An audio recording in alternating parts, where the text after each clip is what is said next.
Welcome to another episode of Open Door Policy. Each week we sit down with a different guest and share how they are unleashing the gospel in their lives. And today our guest This guest is you. It's just Danielle and I talking. I'm going to interview you. Okay, so this week I am not the host, but the guest. So you are the guest. Hey, all right. So I'm going to just jump into rapid fire questions. Number one, what was your first job?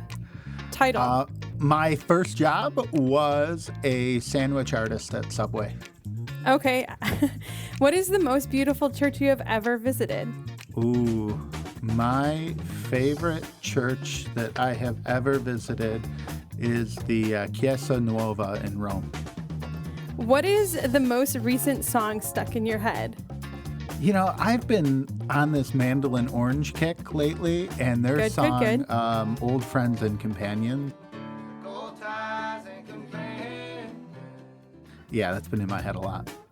In which fictional world would you like to live? I am not a fictional world kind of person, so I don't have a lot of that.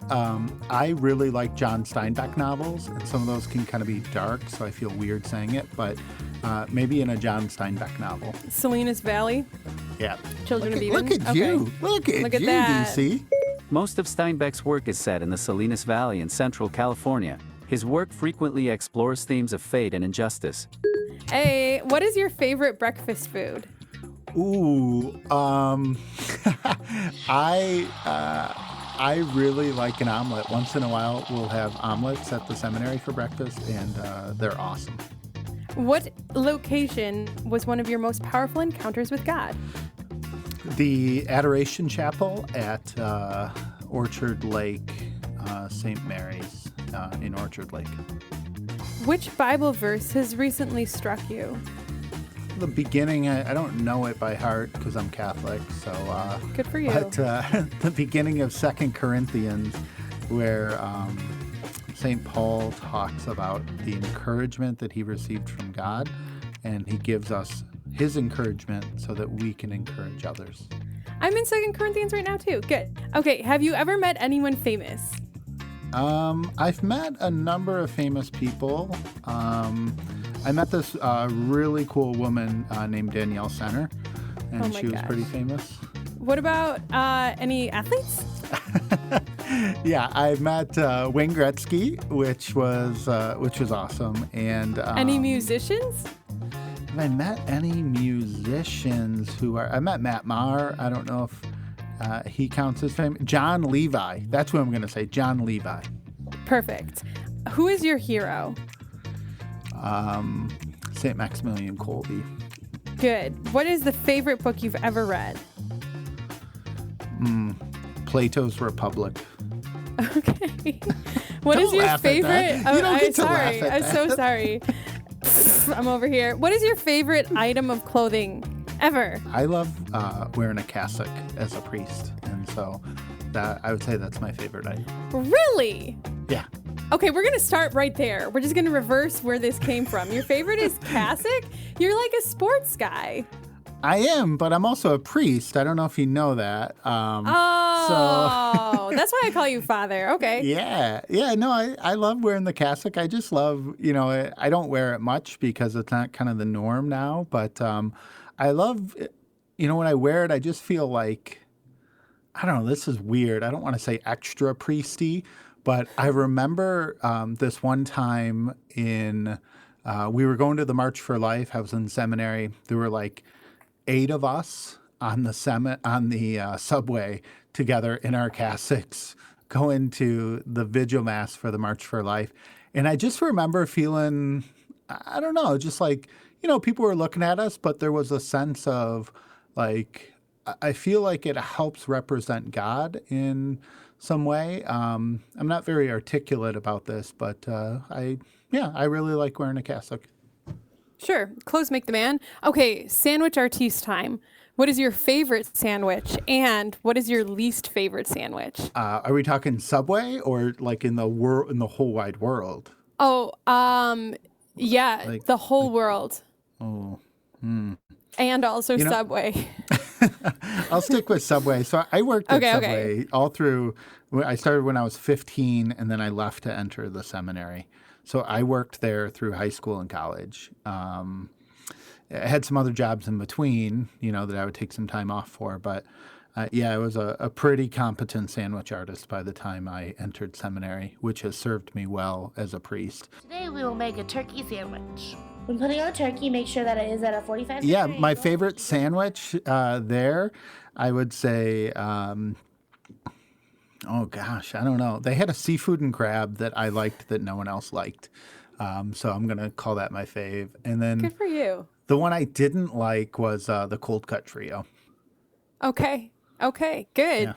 Yeah. Okay, tell me about this church in Rome and why it's the most beautiful. Because you've been to a lot of places. You travel a lot. Can I change my answer? Okay, fine. Thank you. You're so generous, Danielle. I know. Honestly, so I was rapid firing, so it was inarticulate, but favorite church ever was Notre Dame in Paris. And I just remember so it's, caught on fire and it's closed probably, I don't know, for the rest of our lives. Who knows when it'll reopen.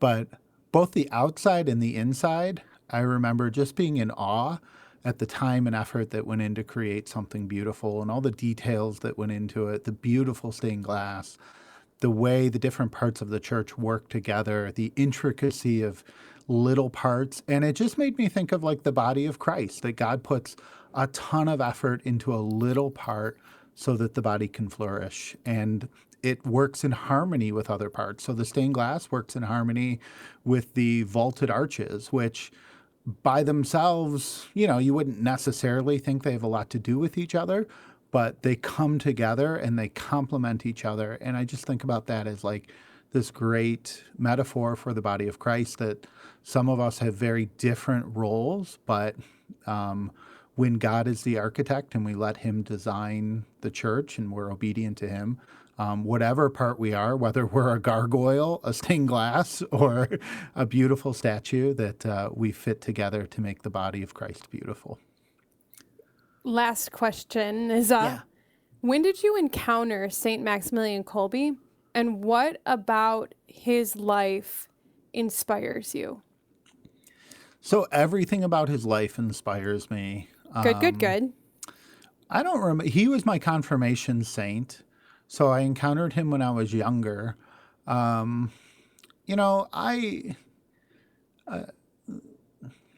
grew up way back when, Danielle, in the 90s. And here's a little thing. I felt a lot of time when I was growing up, our faith was treated, the Catholic faith was kind of like, I wasn't always confronted with the beauty, the majesty, and the awesomeness of the faith. And I found reading about the martyrs enlivened my faith and my desire to follow Jesus, even when I was young. So I think about St. Ignatius and his story, that you read about him being kind of in a hospital bed and reading the lives of Dominic and Francis and just kind of his heart being stirred up to do great things for God. I felt that way very much with St. Maximilian Kolbe, with St. Isaac Jogues, with these great martyrs. So, middle school, high school, and then as I matured in my faith, I began to see that Jesus was really someone worth giving my life for. And that took the shape of priesthood, not martyrdom, at least not yet. So I would say Maximilian's, both his ingenuity, so he was very ingenious in looking for ways to spread the Catholic faith, and then his self-sacrificial nature to give his life. I feel like I've talked about this before, but he gave his life in the deepest, darkest place you can imagine.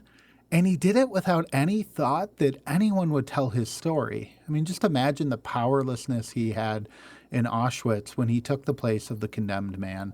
There was no reason he had to believe that anyone would know about this. And so he didn't do it for fame or for worldly glory. He did it out of obedience to what it meant to say yes to Jesus his whole life long. So I guess that being a light in the darkness, even when it doesn't look like anyone else will see it, that's part of his story that inspires me. Well, thanks so much for sharing that with us today. Sorry, I cut out and then I cut back in. And so I just heard you say the last word and I'm like, I know.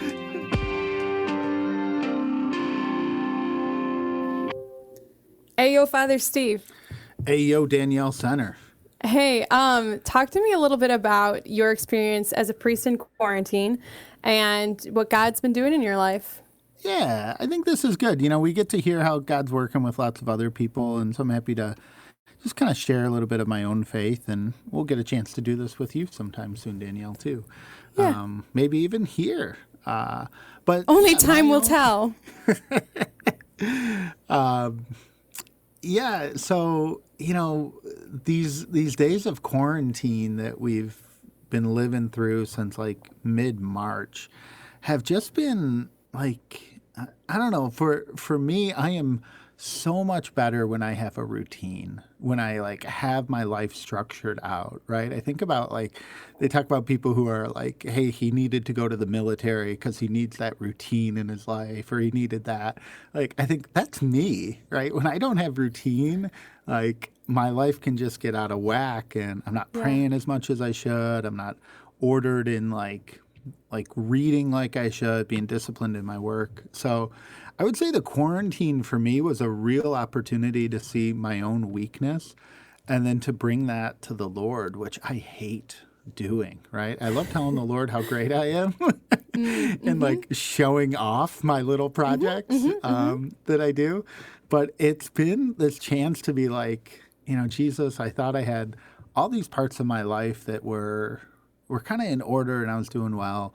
And the quarantine for me was just a time to say, like, man, if I am not constantly seeking the Lord and really asking for his guidance, it's so easy for me to get off track. And so one of those ways was just in my daily prayer. I found with kind of working from home, not having that same. So I live here at the seminary, which is a great setup because there's 3 chapels here and like ample opportunity. I'm just gonna say prayer. must be nice because that needs to be inserted right there. Yeah, but I really found the first few weeks of the quarantine, like I got in this work mode where there wasn't the normal break of going to work and then coming home and like, okay, I'm in this different zone, and I'd find it's like 10 o'clock at night. I haven't prayed my holy hour yet. I'm falling asleep praying. I'm making all these excuses not to kind of give the Lord not just the time of the day, but really my good time, to give him the prominent time, the time where like before I make important decisions, I want to invite him into that. And so the quarantine for me has just spiritually been this kind of reset button's a little dramatic, and it kind of overstates how well I've done with it. But this realization that, even as someone who's been a priest 9 years and, been tried to be faithful to the Lord my whole life, how easy it is for me to fall away from that, and how much I need to like acknowledge my complete dependency on God day by day, and just realize that like I am not a joyful person when I'm not like living out of that well. When I'm living out of my own resources, I find like I'm snapping at people more, or I'm just kind of more, I got a quicker trigger either to write something snarky or say something snarky. And that God really wants me, not just as a priest, but like certainly especially as a priest, but as his disciple, he wants me to be living out of that relationship with him. And that's been a huge awakening and just kind of like realization of my need to do that more and more throughout these weeks of quarantine. I think that it's also like worthwhile to extend some grace to yourself as well, right? Like your entire like routine was completely shaken. So of course none of us know how to do it well at first. Is this your first quarantine?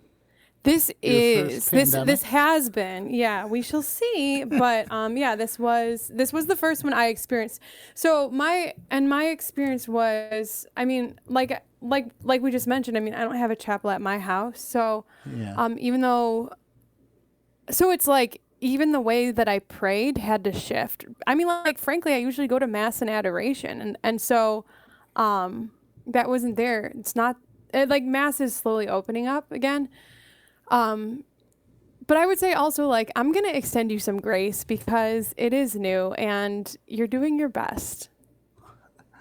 Yeah, so I don't want it to sound like either a pity party or as like how awful it was. It was just this kind of like, it was a realization to me of how easy, it is for other things to creep into the center of my Right. life instead of Jesus. And even things that are good, because there was a ton of stuff we had to do for the church, for the work I do in the Archdiocese of Detroit, that was really important stuff. So it's not like it was, Netflix-a-thons all the time, although there might have been one or two of those. But Not judging. but it was really just like, man, how intentional I have to be in my spiritual life. And that was a realization. That was a wake-up call that, like, I really, and I think it's with any relationship, right? Like whether it's a good friend or family, like if we stop calling, it's just so easy for that to build up, and it's just not going to happen on its own. And living an intentional life takes effort, it takes commitment, it takes Yeah. discipline, and it takes humility to say, okay, I've gotten off track a little bit. I need to backtrack and shift my priorities. For me, one of the places where it takes humility is being able to say no to work, because I'm a dude, so I get my identity and my value through the work that I do. I don't think that's a Right? gendered thing. I think that's just a human thing. Well, I think with a lot of guys, we get our identity through how much work we can do. And so to be able to say no to that because the relationship with the Lord is more important. So that's been kind of a, what's the term? There's this great term, not a harsh grace, but a severe mercy of the Lord. And To then kind you of also, show me that in my life. yeah. And then you also said that that verse from the beginning of 2 Corinthians talking about encouragement, that's been on your heart. Is that tied into all of this as well? I think so. I think, part of that is I find it in my preaching, especially, that when I am not committed to prayer like I need to be, I find it come out in my preaching that it's more about me and less about the Lord. And so I do think there's this way that a priest is meant to be a vehicle for the Lord to speak his word. And if I'm not listening to him or hearing his word, then it just becomes my word, and that's not life-giving. And so I do think that phrase, that passage from 2 Corinthians is, to receive the encouragement from the Lord and then to share that with others. And how has God been encouraging you? And an aside on that, I Yeah. heard once that, and maybe I said this on the podcast before, is that encouragement, like the root of it means to pour courage into someone, and discouragement is to take courage from someone. So what has been encouraging you lately? What has been giving you courage? Yeah, I think talking to more and more people and realizing how difficult it's been for them, that we're kind of all in this together, and that Jesus wants, me to be that instrument for him. So just kind of hearing how other people have either received blessings through this or received lots of challenges through this, and to see like this is an experience that everyone in our country is kind of going through together. I have certain Right. family members who work in healthcare, and to see a pandemic through their eyes is very sobering. I know other people who've lost their job because of this.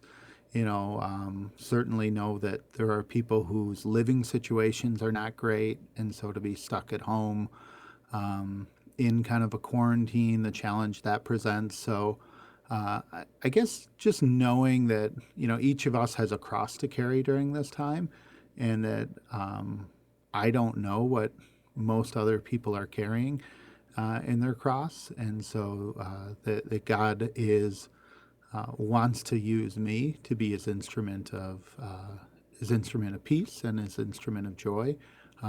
That's been encouraging to me. Thanks be to God. Thanks, Father Yeah. Steve.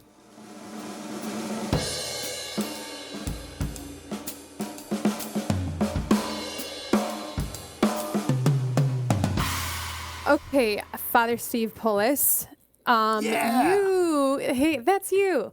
A few weeks ago, there was a series of announcements, right? People might have heard this in their parish news. They might have heard it online. But the Archdiocese is going to be working towards something called Families of Parishes. Can you talk a little bit about that situation, and then we'll just go from there? So, like, general overview, go. Yeah, that I can talk a little bit about it. I probably am not super qualified to talk a ton about it, but it's a huge thing happening in our archdiocese. Right now we have 218 parishes, and it's incredible. So just a little diversion here. Being the Archbishop's secretary for 4 years, I loved going to a different parish because he would go to parishes for 50th anniversaries or confirmations or to install a pastor or to dedicate a church and to get to see all the different parishes. So I didn't go to all of them, but I don't know. I've probably been to 150 of the 218 in the Archdiocese, which is awesome because That's there's a a bunch lot, in the yeah. city. Yeah. And then there's a ton in the burbs, a ton in the Monroe, St. Clair, Lapeer County, kind of the rural area. But demographically, it's very clear that the number of priests we have is going down, right? I mean, you can look around and see a lot of our pastors are approaching retirement age, and a number of them are serving past retirement age. And so this is an approach of how our parishes can work together to share some of the administrative burden we know is not going to go down, but the number of people to carry that burden, the number of pastors, is going to go down. So Families of Parishes is a concept to say, how can we think about parishes working together administratively and then also in kind of a mission way so that we are ready to proclaim Jesus Christ to Southeast Michigan as the way, the truth, and the life.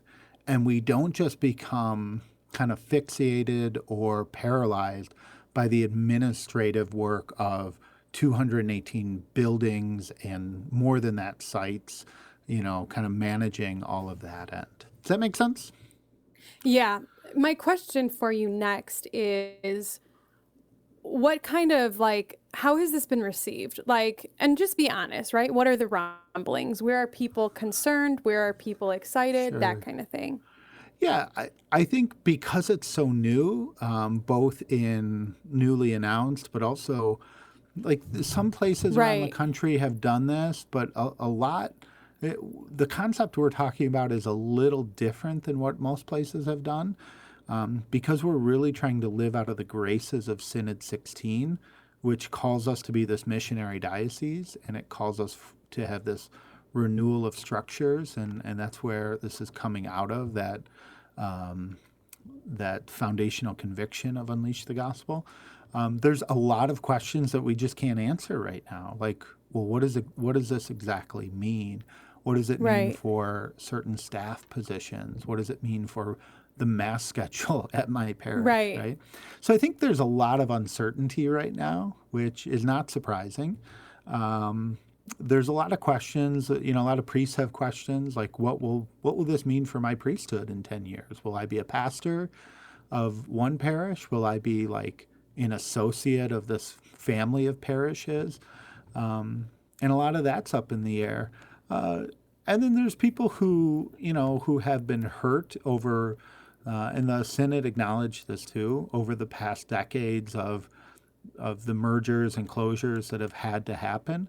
There are people who feel like this is just kind kind of a sleight of hand to say we're closing and merging parishes. So I think there are people who are hurt by it and who are kind of living out of that hurt. And then there are other people who are asking like genuine questions to understand it more and to try to get a better sense of what it means. So there's lots of questions right now. Yeah. As a priest on the younger end of things. Yeah. Right? Okay. Like, my perspective as a lay person, right, and a millennial young person, right, so kind of in like a young middle age, is And I someone can who's look worked in the church and kind of who gets like church life, right? Right. I think it's important. I'm an optimist, but I think that like realism is also important, right? So it's okay to look at trends and say, this is where things look to be going. How do we prepare for trends? Like, how do we prepare for the future now, right? Instead of being just like pulled around by it when it comes. And for like us looking, let's say 20 years into the future, right? The reality is a lot of our parish communities and the tithe base and the volunteer base is, let's say, baby boomers, right? So when there are fewer, it's going to look different in the parish. For you as a younger priest, right? You're looking at this future as well as I am. What are you thinking about for how we can support our priest population, right? Is that a part of this discussion? What are your thoughts on that? Yeah, I don't know if I have a lot of great thoughts on that, how people Sure. can support their priests. I think, just like all relationships, it's a balance of, tough love and support. And I know oftentimes people, so there's a podcast I listen to, someone turned me on to called Radical Candor. Have you heard of this? Tell me Danielle? everything. I have not. So it's this place of love in between, I forget the other two, but one's like just being a jerk, and the other one is like total indifference, like just kind of a sycophant or someone who says yes to everything you do. So radical candor is this concept of being completely candid with the person, sharing honestly, feedback about how they're doing, but doing it from a place of love, which is super hard because oftentimes, just as a priest, sometimes you hear, and I was talking about this a little bit earlier, you'll hear either, people who just say yes to everything you do and like, oh, poor Right. father, you're working so hard, poor priest, like just kind of like want to help in any way. And that's, there's a place for that. Comes from a well-meaning place. Yeah, exactly. That Right. better said than I did. And then there's the other side, which is just like, well, so he just needs to hear the truth, and I'm just going to be a total jerk. This and church just kinda, wasn't the way it was when I was a kid. Yeah. I'm never coming back here again until you blah, blah, blah. I'm never giving another dime or you're ruining it, Right. So I think like all of us, this kind of way we love each other as a church needs to come out of this place of radical candor, which takes investment, that I'm really invested in the good we're trying to seek here, and I'm invested in the good of the other person. So how can people support their priests? I would say with radical candor, with sharing all their concerns and all their hopes, but doing it from a place of love and not just kind of lashing out and not just kind of being a doormat. So, I heard yeah. a saying one time, and it was like, golly, I'm going to slaughter this, so my apologies to the listener who told me this, but it was like, if you never want to hear the truth again, become a bishop. Kind of like, so it's kind of the opposite of what you're talking about, right? And I'm not saying that's the truth. Was that a bishop who told you that? No, but I think that's the side that, like, if a virtue exists between like two vices, The mean then between two extremes. yeah, then what you're talking about is like, oh yeah, whatever you say. But that's a tricky place to be too. So yeah, that's something to pray about. In your life, go ahead. No, Danielle, tell me some of your thoughts about families of parishes or going forward or what the church needs in, kind of just demographically saying we're going to have 70 fewer priests or something like that in the Right. next 10 years, right? We can't just ignore that. Yeah, I'm gonna be frank. I'm hopeful about things, right? I think that it's better to face the music now and dance now. The one thing that's really beautiful about our faith is that it's ours, but we're also a part of a long line. And so this faith is the faith of, like my nieces and nephews and their grandchildren and their grandchildren. Like we're just a part of this, right? And so I think about like, what do I want their church to look like? And I want it to be strong, and I want it to be something that is good, right? I want it to be something that doesn't suck them dry. I want it to be something that gives them life.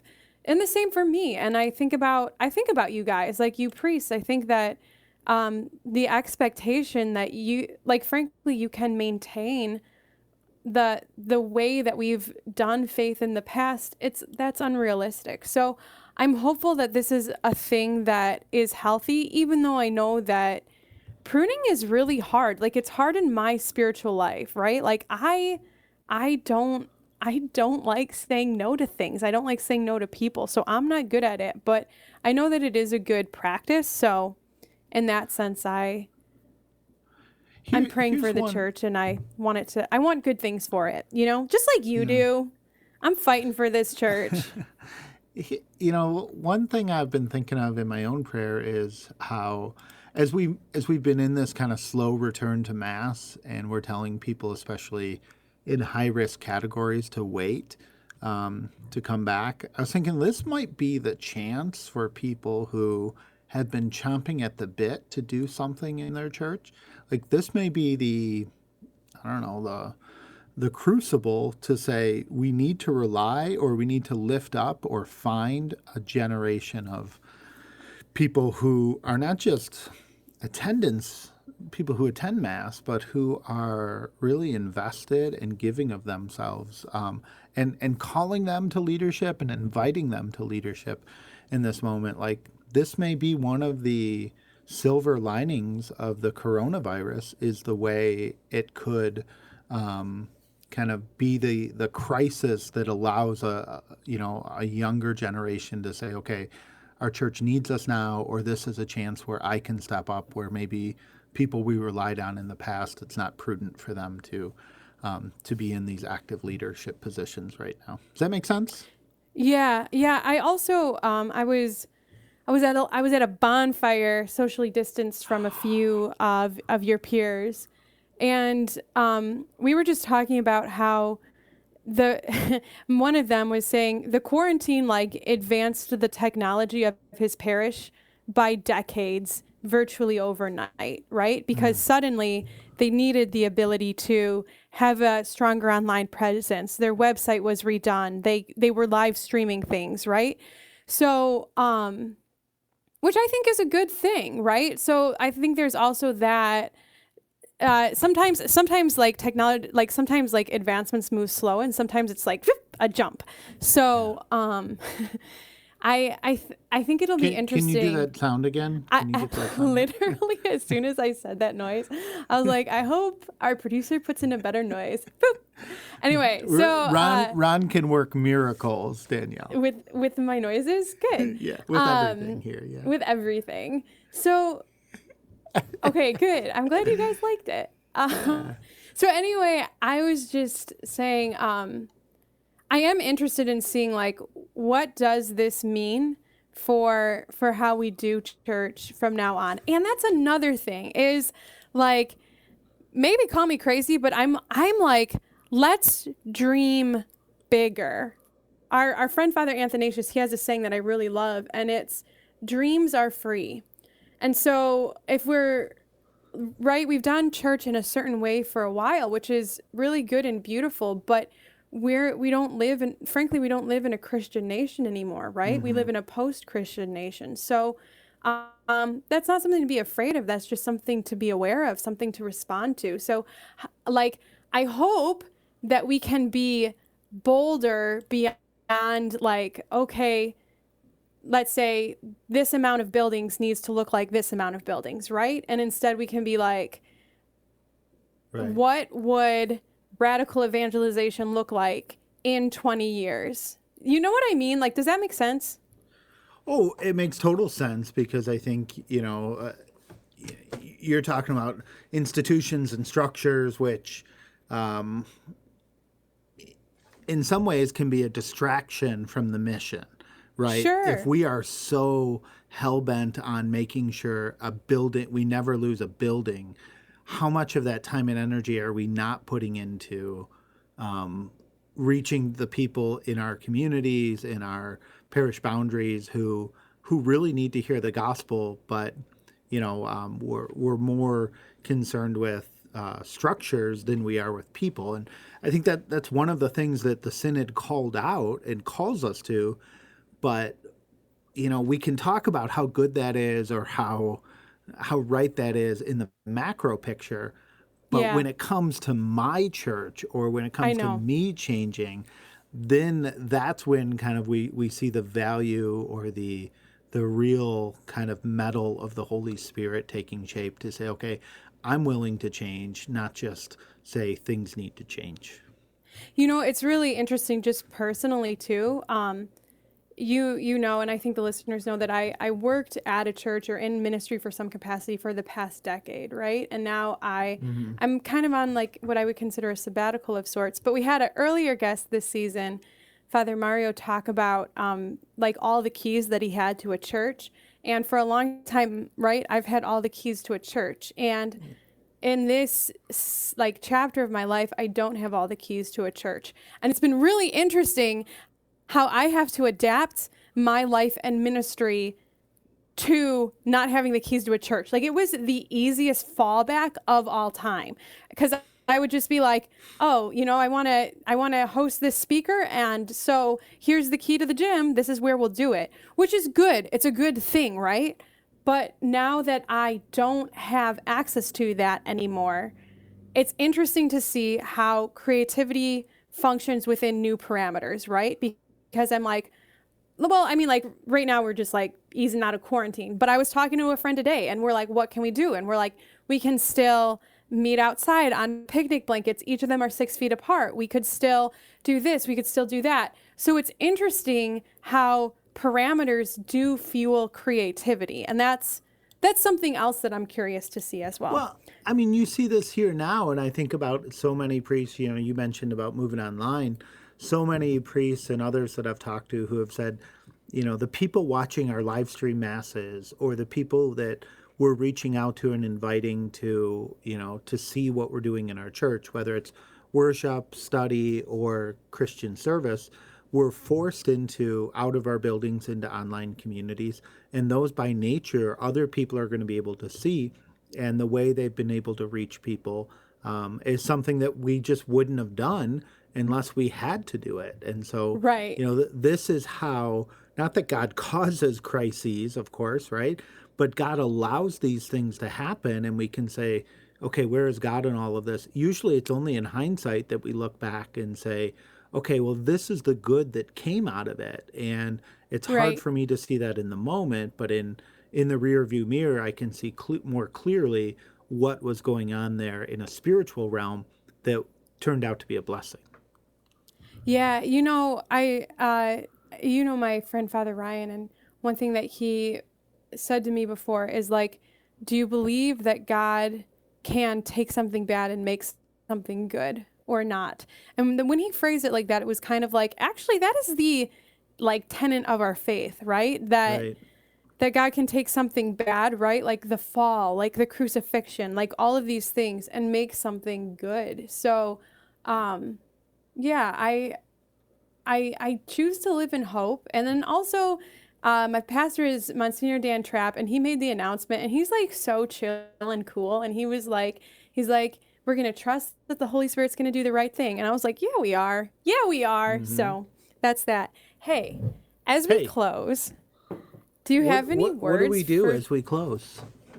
When we close, usually the guest, like you, for instance, maybe has like a word, a prayer, a phrase for the listeners, is there anything that you would really like to leave them with tonight, Father? Yeah, so, we're talking in the midst of like, it almost feels like, end times, cataclysmic stuff going on with, Right. We talked about George Floyd and all the just tragedy around the ending of his life, the injustice of that, the hurt that people are speaking out of, and then how some of that or some people have kind of reacted in violent ways, whether that's opportunistic or whether that's out of a place of hurt.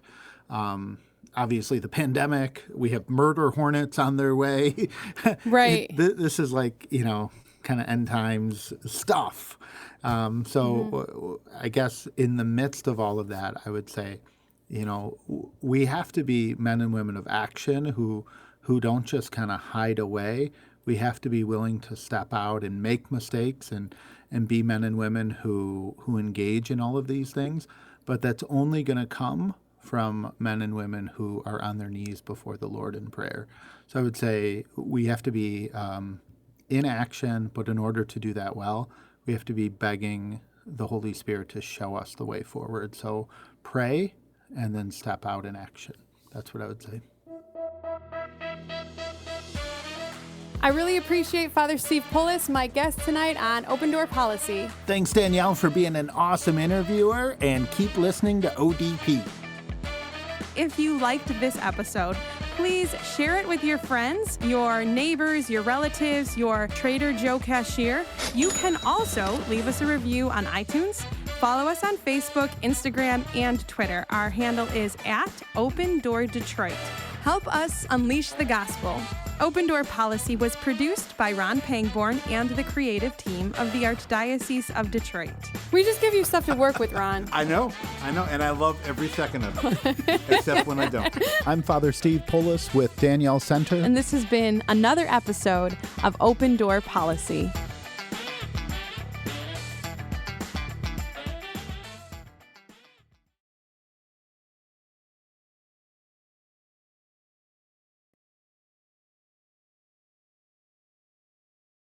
I really appreciate Father Steve Pullis, my guest tonight on Open Door Policy. Thanks, Danielle, for being an awesome interviewer, and keep listening to ODP. Is that what you wanted? Sure. Okay, let's give him two more to work with. Two more. Okay, are you counting me in or I just go? Okay. Well, folks, that was my friend, Father Steve Pullis. Thanks, Danielle, for an awesome interview. Bum, bum, bum, bum, and out. Okay. All right. I got something to work with there. Okay, ready? That was me being nuts, so. Okay. Okay. Ladies and gentlemen, everybody's favorite ginger pirate, Father Steve Pullis! Thanks, Danielle, for an awesome interview, and thanks, everyone, for listening to ODP. Wow, you really went off the wall on that one. Yeah. Okay. Yeah, I think So they're do really I. nice too. So do I. I would advocate for more of it. A, it's a lot simpler than trying to hunt down guests, and B, Danielle and I can usually fill up plenty of time. So It's true.